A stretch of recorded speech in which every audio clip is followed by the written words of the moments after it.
Welcome to Dolby Creator Talks. This is a show about how artists use technology to tell their stories, and I'm your host, Glenn Kaiser. Today, we're discussing Nosferatu, the brand new version of the classic vampire film from over 100 years ago.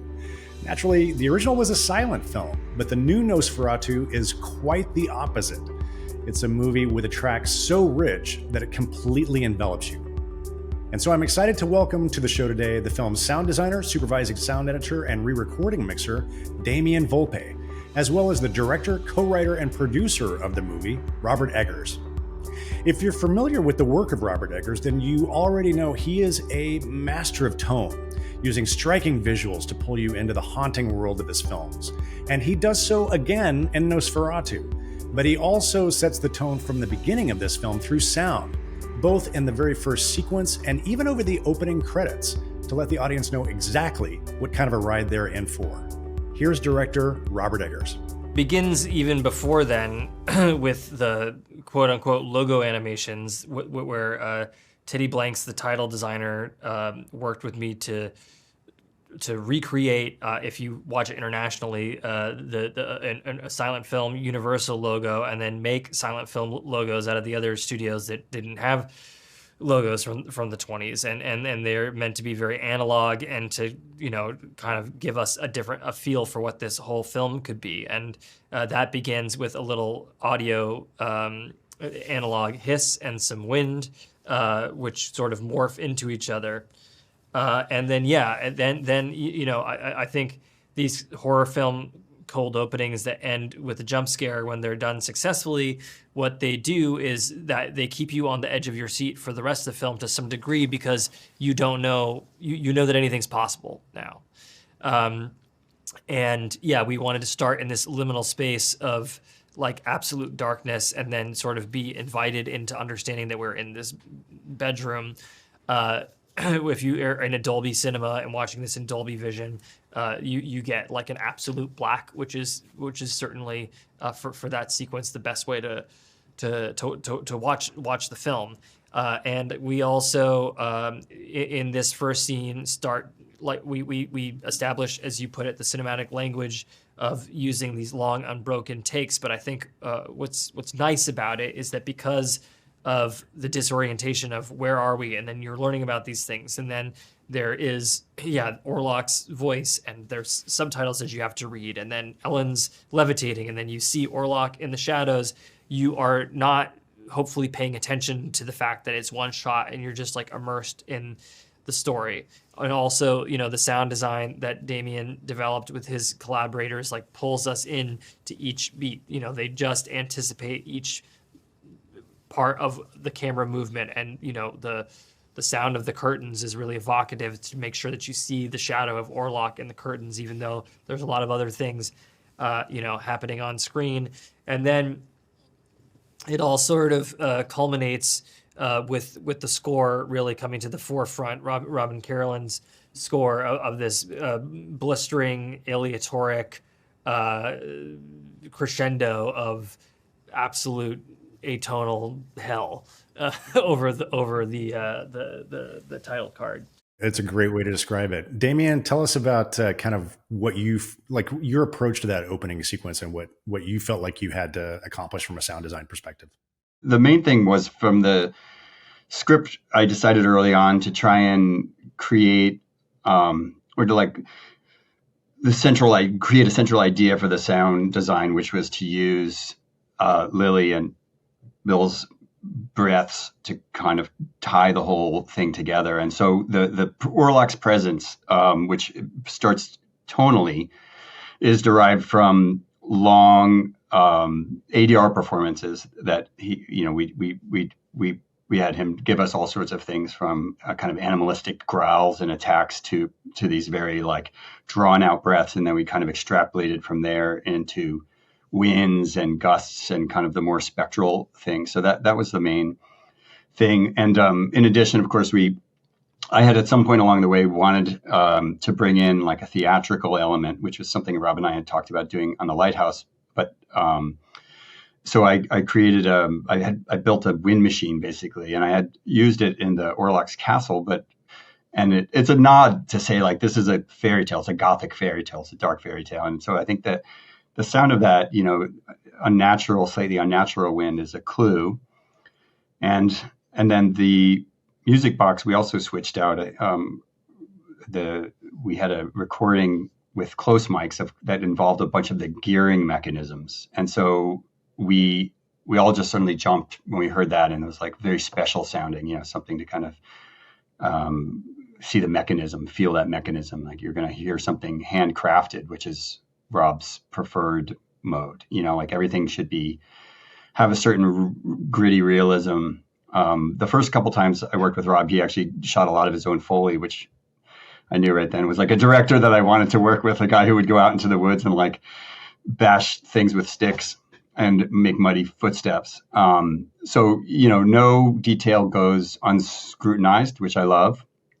All ideas are on the table until they're considered and either accepted or shot down, which I also love. And it's just a very exciting process. I mean, that to me, like that last day to say like, okay, well, let's tear apart the beginning of the film and rebuild it with Rob kind of driving the way was, why I love this job. Well, I'd love to dig a little bit more into that. And obviously you guys have collaborated now on quite a few things, even going back to, Rob's short films. I know, Damian, you collaborated with him, and obviously, Robert, if you're out there doing Foley, you're on your own for some of your stuff, you're thinking very critically about sound. I would love to, at what point, Robert, do you engage Damian about the film that you're going to do? Do you show him a script before you go shoot? Do you guys have conversations about that sort of stuff? Because it seems like you're thinking about sound from the very beginning of the process. Yeah, no, it's as early as possible, and certainly like, if Damian could be there all through production, that would be the preference. But unfortunately, like that's not financially feasible in the world of commercial cinema. But yeah, I mean, I want Damian in there as early as possible. Just like, with Robin, the composer, he does, Robin does demos of a few tracks before we begin shooting.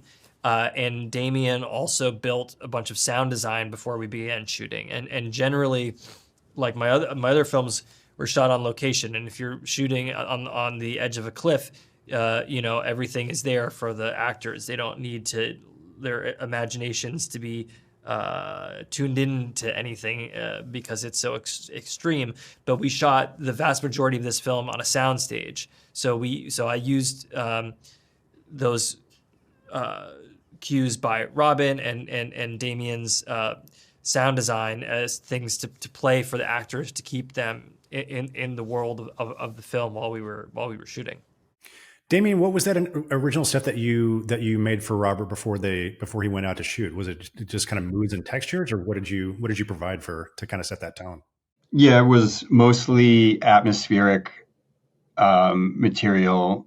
I think the sound kind of agglomerated through the process, and I wanted to find always some moments where we could nod back to the original Nosferatu and keep it hushed, because it's a very aggressive, I think I would say, sometimes even assaultive, but we tried to build in these moments of hush, and especially I think at the crossroads, that moment, like I just really also wanted to have moments where we went back to that. So most of the stuff that I delivered that Louisa would request ambiences and textures and some things for jump scare moments and things like that to just give them some dynamics. But there was an interesting early mix of the film that basically had no score, or like one piece of music that Louisa had done that just had all these textures. And it was really beautiful because of course the image was so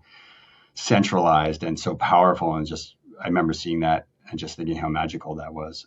So that was, I think during the mix, there was always a little bit in the back of my mind, like as we kept adding layers and textures, to remember to try and also strip them away sometimes, I mean, obviously, there's a lot of sound design and a lot of music. I mean, and in the film, and people talk a lot about that. But I was sort of coerced into sitting through the premiere in Berlin, even though I really didn't want to watch this movie again because I've seen it too many times. But I was struck by like how dynamic the sound world is in the film, and when it is super loud, it's only super loud for like a short amount of time, and so you don't like want to like run out of the movie, and you don't get like beaten over the head with it. But but it also forces you sometimes to like really lean into it, because there is like like a Kurosawa movie, like one or two sounds and that's it, and they're quiet, and you get like engaged with it, which was cool to experience, because I was also experiencing it with an audience, and so I wasn't in my head about it. I was in their experience. I'm glad you brought that up, because I when I watched it, and Robert, I did get the experience of seeing it in Dolby Vision and Dolby Atmos at one of our screening rooms, but that is the way to see this movie. It's such a stunning experience. But I did make a note to myself about just I love the dynamics and the contrast in the mix. And I love, Damian, I want to talk to you both about that the sequence in Transylvania with the carriage coming to pick Thomas up, to take him up to the castle. It's one of my favorite sound, sequences in the film. And I think you're really doing something really interesting with dynamic range there. It's a very quiet sequence until it is not a quiet sequence anymore. I'd love for you both just to talk about that particular sequence and your approach to the sound design on the carriage taking Thomas up to Orlock's castle. I mean, I think in my head, that whole sequence really starts with Thomas at the cliff, kind of looking down at the Roma village in the Carpathians. And it's kind of the end, or it's like he's on this hero's journey, right? And he's still in the land of the living. This is my head. I don't know if this is Rob said, but for me, the village is like this transitory liminal state. Like the whole film is like that, right? It's like mezzo assonata at times. It's half asleep, right? I mean, she starts asleep, she wakes up in this darkness, and the whole thing is a little bit of a waking dream. But Rob was very insistent too that no matter how spectral, like I said, is Orlock's realm like a real place, or is it a spectral realm? And he said, well, it's a spectral realm. But during the mix, and as we worked on the sound design, he was insistent that, which was interesting to me, that we kind of vacillate between the two, so that for instance, when the giant doors to the castle open, it's an unusual sound. It's a kind of it's more of a magical, if you will, sound, or something phantasmic. And then when it closes, there's suddenly like this sudden medieval machinery that kicks in, and I thought it would be cooler if it just swung shut silently, but it was interesting. Rob said, no, this is great. We kind of having it both ways. And I think we then carried that idea through the whole castle. But the crossroads for me, when he comes up over the mountain, Robin's beautiful score takes us up, across that rickety bridge, the chasm. He's on the other side. And so the crossroads for me is really that pivotal moment in the film that represents the rest of that liminal state. He's between those two worlds. And the carriage, Rob and I talked a lot about this, or this is one of the first sounds that I actually made, I think, right? I sent you guys this thing because Rob and I had started with the Telltale Heart. It's one of those things that sound designers hate and love, right? A heartbeat is so effective, but it's also like, oh, okay, really? We're going to put a heartbeat in? But because of the horse hooves, I thought, well, maybe, and Thomas's fear, maybe this is a moment for like the horse hooves to kind of become like a heartbeat. And so it just starts with this very subtle sub rumble bass. It's actually a heartbeat, like, and then in two, and then in triplicate, and then the bells that we recorded, which are these cool, like Victorian bells that my host sound designer, Michael Fenton, found. They're like these Victorian horse bells that would have gone on the pommel of a horse saddle. We used those in the beginning to kind of bring Orlock in. You hear those. And then Rob's like, yeah, but then it has to get like, oh, it's a carriage. It sounds a little bit real. And then, oh my God, it's like this runaway train that's going to just come over him with these demonic horses that are, by the way, like draped in leather. And so every little element, we tried to kind of work in each of those elements. And so that whole series, I think, really evolved very organically with Rob, and then with Robin, the composer, as the door opened and the score takes us in.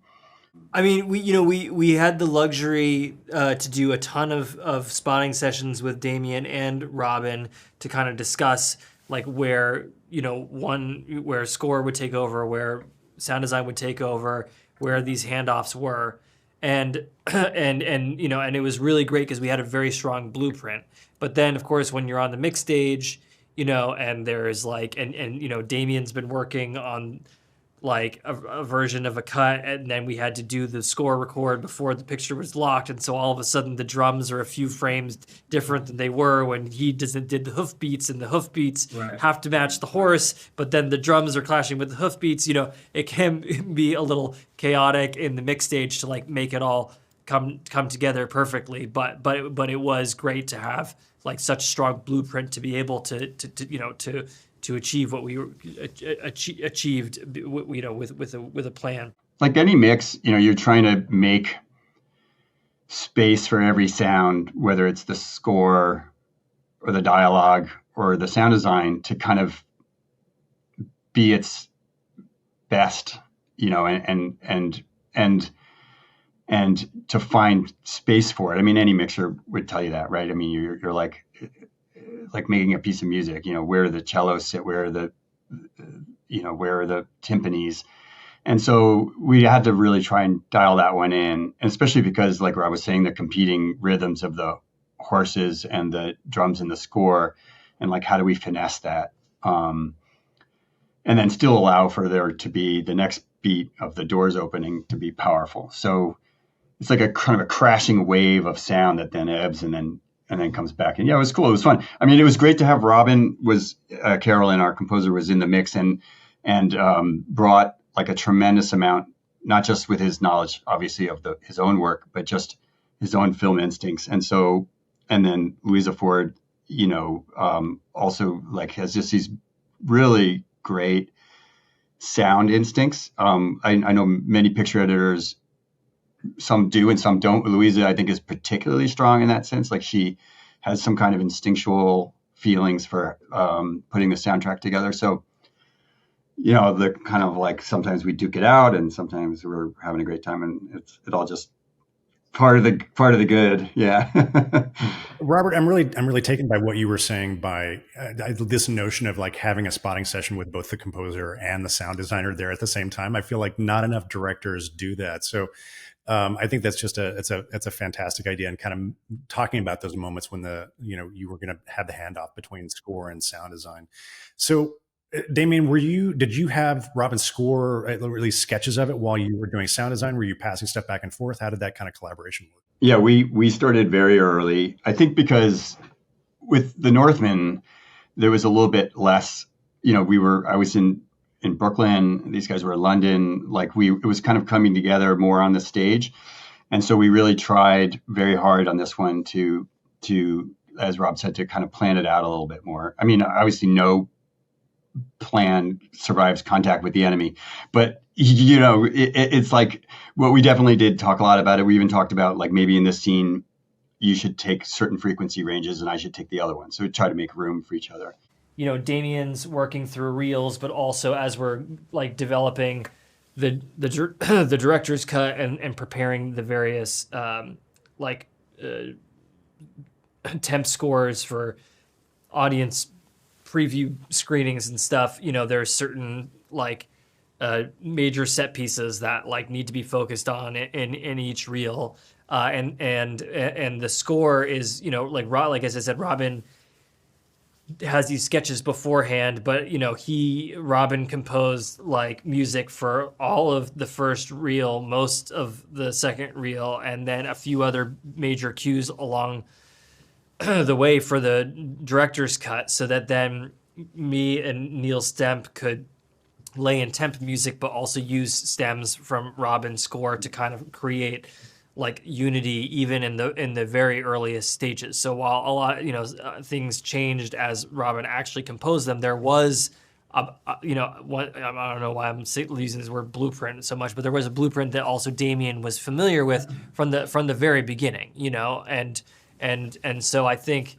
like, you get better the more movies you make, like you learn lessons, and certainly, like, there was a lot of things that were great about the Northman, a lot of things about the Northman that were frustrating, and a lot of when we applied that knowledge to make this be like a smoother process. For sure. I mean, Robin's score and Damian's sound design, they're in very powerful dialogue with each other in this film, and the very next sequence is obviously we have to talk about the first meeting between Thomas and Orlock in the castle.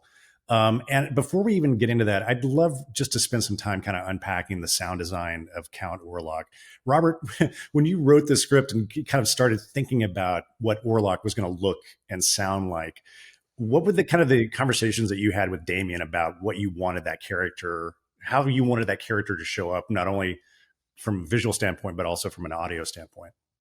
In order to try to make the vampire scary, I went back to the folklore, because this was written by people who believed that vampires actually existed, and these early folk vampires look like walking putrid corpses. So the question then becomes, like, what does a dead Transylvanian nobleman look like, and what does he sound like? And the very low, phallic, commanding voice, and the, like, pained aspirations of the breath and the accent and the slow way of speaking is written in the script. Like that's what I wanted, and it was developed, of course, very much with Bill, who worked with an opera singer to train his voice. Also, a more Frankenstein's monster, Boris Karloff-like heavy footfall was something that I talked to Damian early on, and I think is in the script. But also, in the research with the costume designer, with Linda Muir, we learned that the Transylvanian noblemen of Orlock's period wear these crazy shoes with iron heels. So we only get a glimpse of them as he comes up the staircase, but that influences, like, the metal sound that that Damian has in the footfall, which, while I really wanted, it was always like less metal, less metal, less metal, less metal, less metal. It just needed, like, a taste of it, and then Damian, you should talk about how you mic'd Orlock's voice, and then you can talk about how we mixed it. But aside from 2 lines where he shouts, and when he shouts, he has to go a little higher. But basically, when there's two moments when he shouts where, because with that, to get that level of volume, he couldn't go quite as low. We had to lower those 2 lines like a whole step. But otherwise, while it's mixed, it is Bill's voice. So brilliant. Like Stephen Little, my co-supervisor on the dialogue side, and I talked and decided that we would ask Jacob to record on a second recorder at 192K with a hypersonic microphone, which can record up, way above human hearing spectrum. So that the idea I thought would that we would pitch it down and layer it under Bill's voice to give him a supernatural presence. And then, so we set those wheels in motion. Jacob was all game for that. And, I'm like, I found the sound recordist of my dreams. This guy's like going to town. He's going to run 2 rigs by himself. And he already owns a hypersonic microphone. And then Rob sent me like a snippet of a vocal sample. And I said, that sounds so baller. Who is it? And he said, yeah, that's Bill. No, that's not Bill. That's like an 80-year-old guy with a basso profundo. Bill's voice is a tenor. It's not even as deep as mine. Mine's kind of hoarse right now, but and he's like, no, that's Bill. I couldn't believe it. So you can't stress this enough. Like, that performance, the breathing, the voice, it's just Bill. What we did in the end was we took those recordings and we did pitch them down, and I made some kind of textures. I say me, Stephen Little and I, from different things. We had some animal textures. We had this pitched down hypersonic recording, and I did some stuff with granite, dragging around some granite, and we kind of reverberated those off the walls with a little delay, so that when he talks, you kind of get, especially within the castle, it kind of like makes this kind of fluttering bass sound. And then Mike Fenton came up with the idea, which is one of my favorite sound design things in the whole movie, that the castle and Orlock should be the same, so that when he speaks, like the castle responds, and like the wind kind of rises and the fire flames out, and so that like the castle is like articulates his emotional response to the situation. Yeah, exactly. Yeah, and so we had a lot of fun with that. Anyway, so that's where we got with Bill, and then a lot of work, really meticulous work on Lou's part and Steven's part to sculpt the breathing performance, which Bill gave us all the raw stuff, but a lot of finessing of like, where do we need the breaths? Like how, where should they go? How long should they be? I mean, because I do these, like all these long unbroken takes, like the amount of dialogue editing that Louise does is massive, because very often, you have to choose like whoever the protagonist of that particular scene, you have to use their best take, and so then oftentimes you're using the best audio take of something else for the other person, and or whatever. I mean, it can be, there's all kinds of things that can go on, but the amount of dialogue editing that Louise does is wild, and then and then when ADR comes in to like sharpen performance, but more often than not just to sharpen clarity of dialogue, then Steve is a wizard of just like, cutting out consonants and vowels to like fit them into the production audio, and it can be very, very fine surgical work that he's doing to keep the original performance while also getting the clarity. I mean, especially because the dialogue is so, first you have this very heavy accent, and then you have Rob's. I'm sorry, Rob. I'm just going to like blow so much praise your way. But I mean, anyways, I think the language in Rob's films is one of my favorite things about them, is the incredible cinematography and the set design and Craig Lathrop's work, and the wonderful sound design opportunities. But at heart, I guess the book nerd in me just loves the language, and it's real, but it's also prose. But we have to work to make it it's so not it's not the way people talk every day, so it takes extra care for to make sure the actor's elocution is is on point. We had like forehand mixing, like David Gimarco going at the dialogue, and then Steven on the side like poking up consonants. It's not the first time that's happened in a mix, but still, like, it was extraordinary in this mix how much we did a lot of that. It's amazing work. And Damian, when you told me that you guys hadn't really done that much to Bill's voice, that's really what he recorded on that, I was astonished. And Robert, I felt like I was more unnerved and terrified by the sound of Orlock even than the sight of him. I also think, like, as much as where they did a ton of work is to the obviously the bestial attacks and stuff like that.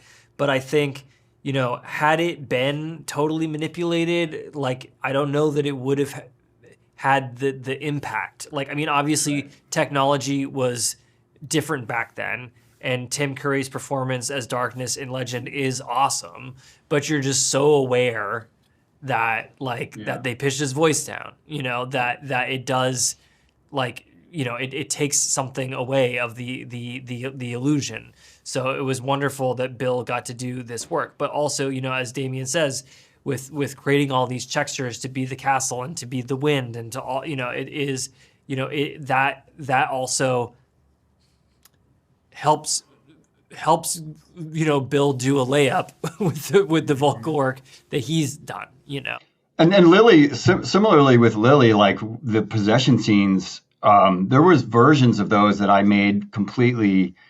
I mean, I always start with something organic in the sound design, but they were so manipulated that they were terrifying. I mean, to me,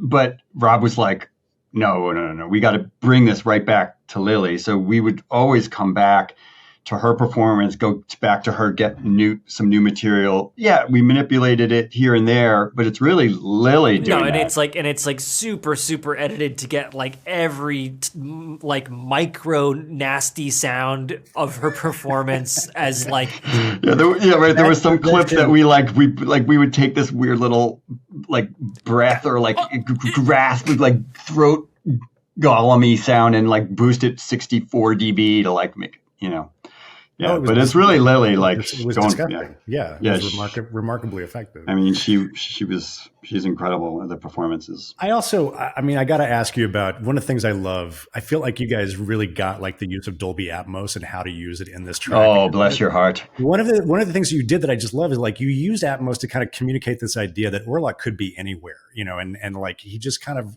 moves around, and to me it was just a really remarkable use of the sound field to communicate that kind of thematic point. Yeah, I mean, Atmos is like such a wonderful format, and we felt like it's definitely the best expression of the film sonically. I mean, I think though we I mean, I can praise Atmos all day long until I die, but I would say that on the Northman, I think one of the things about the Northman is that I think the Atmos, like it really only works great in Atmos, and here we were able to spend some time to make sure that all the fold downs were also like very effective. But still, like Atmos is the way to experience this film with the most specificity. I mean, that's the great part of it is that I mean, not just the encompassing nature of it, but the full spectrum surrounds, and just be able to pull the music ever so slightly off the screen. It's not an aggressive Atmos mix on the score, because I think Robin and David and Rob all wanted a more naturalistic kind of feel for the score. Like, again, we're it's a new movie, it's an original version, but there's something we're still hearkening back, right? So the score was mostly forward leaning, but we were able to just dial it back off the screen enough to make room for to really let the dialogue have its way with the mains. Well, you're talking about detail and clarity, and some very specific sound moments. I love the entire sequence on the ship. The ship that's taking Orlock to back to Germany, especially that sequence when we go down under the hold with the storm going, and it's an amazing, remarkable sequence. Can you talk a little bit, Damian, about the design and the mix? Easy as pie. Oh my God, I'm having like PTSD. Yeah, I mean, is that a tough nut to crack for you? Yeah, I mean, I think again, it's just finding space for things, and so you got to bring all the raw elements, and then I think it just was tricky to, I think we quickly abandoned, right, Rob, the idea that I think normally, as we go down into that hold, like, we would typically hear more of the ocean and the storm. Well, but it needed to be silent to make to build for it's kind of silent to build for the jump scare. So that was the challenging thing, was to like continue to keep the impression of the score of the storm, but without hearing the storm, and when can the rain disappear, but when can like thunder still work, and when can the waves crashing against the ship be effective, but when is it too much? Right. And it was, and how much sloshing of the water is cool, and how much does it, but to the point at which if it keeps going much past this point, then all of a sudden it becomes comical, and it was definitely very delicate. I think that one of the things is that we allowed for the experience, like the sonic experience, to be subjective, which is, I think, always a good rule not a rule, but it's a good strategy, because you say, like, this guy, he's not thinking about the storm. He's thinking about whatever is in the darkness. And so the storm can quickly go away. We have to keep the presence, we have to make it real, but it allowed us to kind of get away quickly from the outside and to create a dynamic when he goes through that hatch. And then, I had recorded like my own rickety old sailboat, like in a storm. So I had this great kind of reverberant interior that I could use, but it was too much, so we kept kind of pulling that back. And more we pulled it back, the more little details. You want people leaning forward, right? That's a great thing in a horror movie, where if you can have quiet sounds, people are leaning forward and waiting to see, what is that? What's going to happen? What's what's going to happen. I mean, the guy goes down there like, gee, what's going to happen to him? I know we're coming to the end of our time, but I cannot let you go without asking you about the sound design for Orlock's blood sucking, blood slurping. It's disturbingly almost sexual. It's a very different take than I've seen before. I would love for you to talk about, your approach to that and how you made it so very disturbing. Well, I just want to quickly say, Damian, that like, that was like, a lot of these things are things that I had an idea for. That was not one of them. Like, I did not expect it to be so extreme, but like when I heard the first draft, which is even more extreme, I was like, there is something to this. Like, that's too much, but this is cool. I mean, I think that you're dead right about it should be sexual, right? And visceral. That's their, besides the occult darkness of it all, that's their connection in that crazy love triangle. And then Robert had described him in this scene as a giant leech. And so I think that's kind of what set us off. But the thing that really makes so nasty. The thing that really, I think, made it so powerful to me, again, a big shout out to Michael Fenton, was the swallowing. So, you have the vampire is always sucking blood, but I don't think you've heard it so closely swallow that blood. And how Michael made that sound, I don't even want to know. Something should just go to the grave, So hats off to you, Michael Fenton. Yeah, I mean, I think the swallowing is what makes it really gross there. And it's also just, he's a giant leech. It's gross. It's amazing. Well, congratulations to you both. I really appreciate you taking the time and coming on the Dolby podcast. I think, Robert, I think you've made my new favorite Christmas movie. This is, it's joining the panel. Thanks, Glenn. And again, I got the chance to see it, as I said, in Dolby Vision, Dolby Atmos. It is stunning. I mean, we could do another hour, Robert, just talking about the cinematography and the lighting and the design and the visual design and in Vision and Atmos, it is a stunning achievement for sure. Thank you. Yeah, it's definitely the format to see the movie at its darkest and scariest for sure. Many thanks to Damian and Robert for joining us on the podcast today, and an extra special thanks to our friends at Focus Features for helping us put this conversation together. Be sure to check out Nosferatu, which opens in theaters here in the U.S. appropriately on Christmas Day. As I mentioned in the interview, this film looks stunning in Dolby Vision and sounds incredible in Dolby Atmos. So if you can catch it playing in a Dolby cinema, I promise you won't regret it. We will have links, as always, in our show notes. If you'd like even more conversations with artists and filmmakers about how they use technology to tell their stories, be sure you are subscribed to Dolby Creator Talks. With award season soon upon us, you won't want to miss a single episode as the clock ticks down to the 97th Academy Awards on Sunday, March the 2nd, live at the Dolby Theater in Hollywood. You can find links to our show on all the major podcasting platforms, including the video version on YouTube, in our show notes. Or you can simply search for Dolby wherever you get your podcasts. If you're curious to know more about what we do at Dolby Creator Lab, head on over to dolbycreatorlab.com. There you'll find information about all of our programs. You can access the entire library of episodes of the show, and you can sign up for our mailing list. Until next time, this is Dolby Creator Talks. I'm your host, Glenn Kaiser. Our producer and editor is Michael Coleman. Our executive producers are Amanda Schneider and Jack Ferry, with additional editing by Matt Nixon. And our production coordinator is Karen Marroquin. Thanks for joining us.